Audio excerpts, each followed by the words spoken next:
একদম অসময়ে আপনাদের ডাকতে হয়েছে, এই জন্য আমরা দুঃখিত। কিন্তু কয়েকটা গুরুত্বপূর্ণ বিষয়ে আপনারাও জানতে চাইছিলেন, সেই জন্য এই সাংবাদিক সম্মেলনে আহ্বান করা হয়েছে। আপনারা জানেন, স্বশাসিত জেলা পরিষদের নির্বাচনের পর থেকে রাজ্যের বিভিন্ন স্থানে এক রাজনৈতিক সন্ত্রাস, যেই সংস্কৃতি আমরা মুছে দিতে চাইছিলাম, সেটা আবার যেন পুনরুজ্জীবিত হয়ে উঠতে লাগলো। এটা মূলত বাম সংস্কৃতির অঙ্গ। যারা প্রবীণরা আছেন তারা খুব ভালোভাবেই জানেন, ৮০ দশক থেকে এই ধরনের যে কোনো নির্বাচনের পর বিরোধীদের উপর আক্রমণ এবং উত্তরোত্তরতা বাড়ছিল। একমাত্র 18 নির্বাচনের পর রাজ্যের কোথাও নির্বাচনোত্তর কোনো সন্ত্রাস হয়নি, কাউকে সম্পত্তি খোয়াতে হয়নি, প্রাণ খোয়াতে হয়নি। কিন্তু এডিসি নির্বাচনের পর আবার নতুন করে এই বিষয়টি উঠে এলো। আমরা প্রথম থেকেই বলে আসছিলাম, তীব্রমথার নামে সিপিআইএম অশান্তির বাতাবরণ সৃষ্টি করতে চাইছে। কিন্তু এটাও সত্য,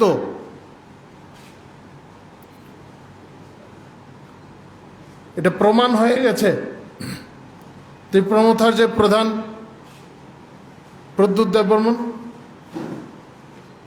ওনার কোনো নিয়ন্ত্রণ নেই ওনার কার্যকর্তাদের উপর, ওনার সমর্থকদের উপর কোনো নিয়ন্ত্রণ নেই। এটা আবারও স্পষ্ট হয়ে গেছে।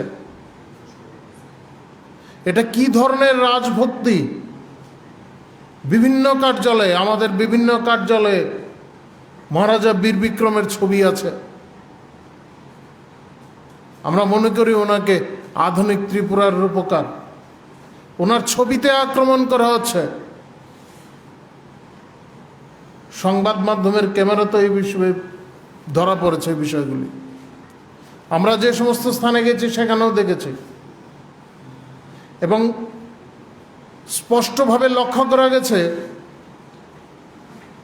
আমাদের কার্যালয়ে ঢুকে চেয়ার টেবিল ভাঙার পাশাপাশি মূর্তি কিংবা ছবি যা আছে মহারাজা বীর বিক্রমের, সেটা ভাঙা হয়েছে। কোথাও কোথাও মহারাজের ছবিকে অপমানিত করার জন্য যে চেষ্টা, আমি এখানে সব বলতে চাইছি না, সে সবকটাই করা হয়েছে। তীব্রমাথার এটা কি ধরনের রাজভক্তি? এর পেছনে কি উদ্দেশ্য থাকতে পারে? আমরা উপলব্ধি করতে পারছি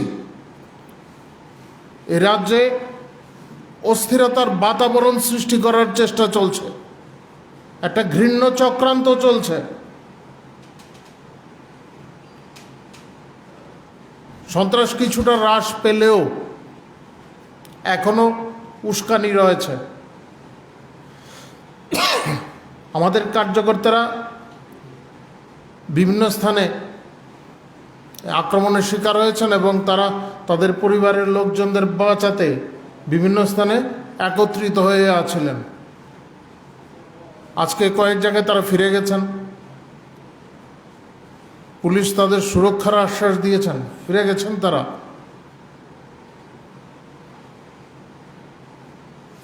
আপনারা অনেকেই তথ্য চাইছিলেন কতগুলি ঘটনা সংঘটিত হয়েছে, আমি আপনাদের কাছে কাগজ দিয়ে দিয়েছি। আপনারা যদি দেখেন 25টি সুনির্দিষ্ট ঘটনা আছে যেগুলি পুলিশের কাছে নথিভুক্ত। এই 25টি অভিযোগ, তার মধ্যে 23টি অভিযোগই তীব্রমাথার নামে। একটি ক্ষেত্রে সিপিআইএমের বিরুদ্ধে অভিযোগ রয়েছে, কারণ তারা পেছন থেকে কাজ করে, এটা স্বাভাবিক। একটি অভিযোগ আমাদের বিরুদ্ধেও আছে। যেখানে যার বিরুদ্ধে অভিযোগ থাকুক, আমরা আশা করি পুলিশ উপযুক্ত ব্যবস্থা নেবে রাজ্য পুলিশ প্রশাসন এই সমস্ত ক্ষেত্রে উপযুক্ত ব্যবস্থা নেবে। ইতিমধ্যে কিছু কিছু ক্ষেত্রে ব্যবস্থা নেওয়া শুরু হয়েছে। সাধারণ প্রশাসনও এই সমস্ত ক্ষেত্রে, জেলা প্রশাসন এই সমস্ত ক্ষেত্রে কিছু ব্যবস্থা নিয়েছেন। কিন্তু আমাদের একটা কথা জানার ইচ্ছা, যে রাজভক্তির কথা বলে স্বশাসিত জেলা পরিষদের নির্বাচনে জয়ী হয়েছেন তীব্রমথা, তাদের প্রধানকে ব্যাখ্যা করা উচিত তিনি তার কার্যকর্তাদের এ সংক্রান্ত বিষয়ে কি ব্যাখ্যা দিয়েছেন রাজভক্তি সম্পর্কে। আমাদের সরকার আসার পর মহারাজা বীর বিক্রমের মূর্তি প্রতিষ্ঠিত হয়েছে আগরতলা বিমানবন্দরে, নাম পরিবর্তন করা হয়েছে, মহারাজা বীর বিক্রমের নামে নামকরণ করা হয়েছে। আগরতলা শহরকে ওনার স্বপ্নে মতো করে আমরা গড়ে তুলতে চাই, সেই জন্য কাজ চলছে। সেই জায়গায় এই যে ঘটনাগুলি ঘটছে, এই বিষয়ে ওনার সুস্পষ্ট জবাব দেওয়া প্রয়োজন।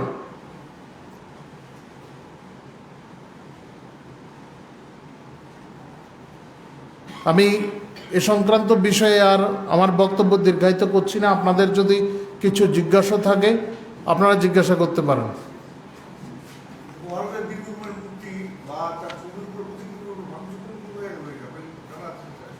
অনেক ক্ষেত্রে হয়েছে। আমি যে সমস্ত জায়গায় গেছি, এই মান্দাই, মোহনপুর, বামুটিয়া, তারপরে আমাদের দক্ষিণ জেলায় যারা গেছেন, আমাদের সভাপতিও গেছেন, সেদিকে আমাদের সাংসদরা গেছেন, তারাও প্রত্যক্ষ করে এসছেন এই সমস্ত ঘটনাগুলি। যে সমস্ত কার্যালয়ে আমাদের হামলা চালানো হয়েছে সেখানে প্রত্যেকটি কার্যালয়ে আমাদের মহারাজা বীর বিক্রমের ছবি আছে, আক্রমণের শিকার হয়েছেন বিক্রমের ছবিও প্রত্যেকটি ক্ষেত্রে। এটা কিসের ইঙ্গিত? ব্যাখ্যা দিতে হবে এই বিষয়ে।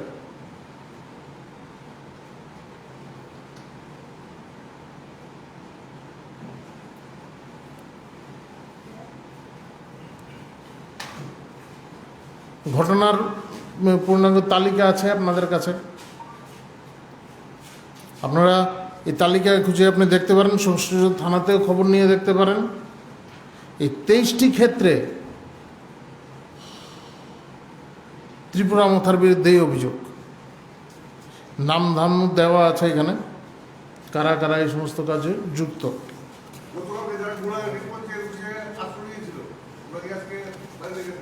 গোলাঘাটি সব জায়গাতেই চেষ্টা চলছে, এখনো গিয়ে পৌঁছেছেন কিনা আমার জানা নেই, তবে বামুটিয়া যারা ছিলেন তারা পৌঁছে গেছেন। কিন্তু সমস্যা হচ্ছে অনেকেই বাড়িতে গেছেন কিন্তু বাড়ি মানে থাকার মতো অবস্থায় নেই, একদম গুড়িয়ে দেওয়া হয়েছে। তো সেই সমস্ত ক্ষেত্রে আমাদের পার্টির কার্যকর্তারা উদ্যোগ নিয়ে নতুন করে আপাতত থাকার মতো ব্যবস্থা করে দিচ্ছেন। প্রায় প্রত্যেকটি ক্ষেত্রেই তাই হচ্ছে। সরকারি নীতি অনুযায়ী যা পায়, যে জেলা প্রশাসনের তরফ থেকে এই সমস্ত ব্যবস্থা করা হয় নিয়ম অনুযায়ী, তো নিশ্চয়ই সেই সমস্ত বিষয়ে তো ব্যবস্থা নেওয়া হবে। আরেকটি বিষয় উল্লেখ করতে চাই আমি, আপনারা লক্ষ্য করবেন এই নির্বাচনে সিপিআইএমের ভরাডুবি হয়েছে। ইতিপূর্বে তারা 28টি আসনে ক্ষমতায় ছিল। এবার নির্বাচনের পর আমি চাই না কারোর উপরে সন্ত্রাস হোক, কারোর উপর আক্রমণ হোক, এগুলি আমরা চাই না। কিন্তু লক্ষণীয় বিষয় হলো ভারতীয় জনতা পার্টির কার্যকর্তাদের উপর আক্রমণ হয়, অফিসে আক্রমণ হয়, কিন্তু একটি সিপিএমের সমর্থকের বাড়িতেও হামলা হয়নি, আক্রমণ হয়নি একটি পার্টি অফিসও। যদি বিরোধীদের উপর আক্রমণ, শুধু বিরোধীদের উপর আক্রমণ হতো, সব বিরোধীদের উপর আক্রমণ হতো, তাহলে বিষয়টি একরকম হতো। বাছাই করে করে বিভিন্ন এলাকায় একদম বাছাই করে করে স্থানীয় কার্যকর্তা, ভারতীয় জনতা পার্টির কার্যকর্তাদের উপর হামলা করা হচ্ছে। এই সমস্ত বিষয় ইঙ্গিত করে অনেক কিছু।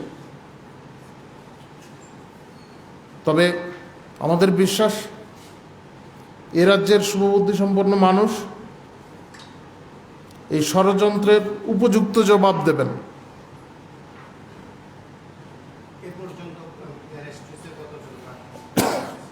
পুলিশের তরফ থেকে নিশ্চয়ই সমস্ত তথ্য দেবেন পুলিশ আধিকারিকেরা।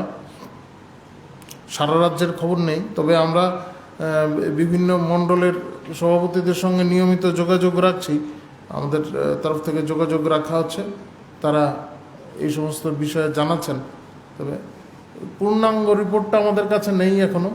পুলিশ নিশ্চয়ই এই সমস্ত বিষয়ে পুলিশ প্রশাসন থেকে জানাতে পারবেন।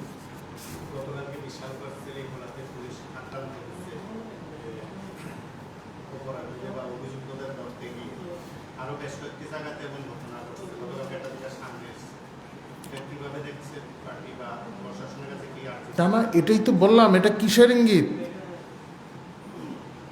এই সমস্ত বিষয়ে মতপ্রধানকে জবাব দিতে হবে। এটা কি ধরনের রাজনীতি? এটা তো গণতান্ত্রিক ব্যবস্থা। গণতান্ত্রিক ব্যবস্থায় এই ধরনের অপকর্মের অনুপ্রবেশ ঘটতে পারে?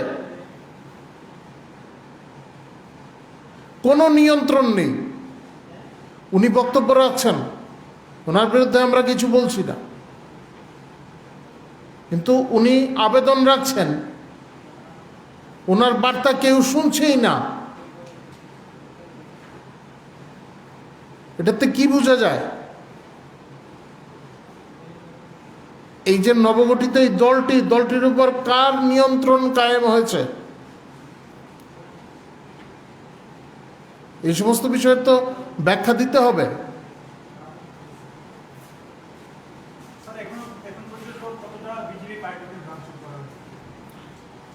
বহু জায়গায় জনজাতি অধ্যুষিত বিভিন্ন জায়গায় আমাদের পার্টি কম বেশি আক্রান্ত হয়েছে।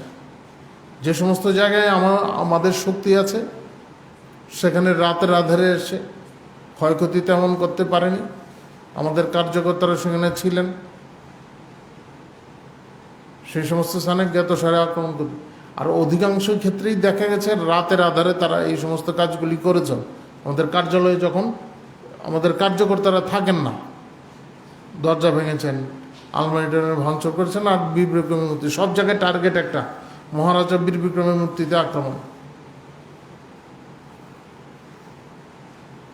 আপনারা যারা সাংবাদিকরা গেছেন বিভিন্ন জায়গায়, আমাদের সঙ্গেও গেছিলেন, তারা দেখবেন বীর বিক্রমের ছবিকে কেউ আক্রমণ করা আছে।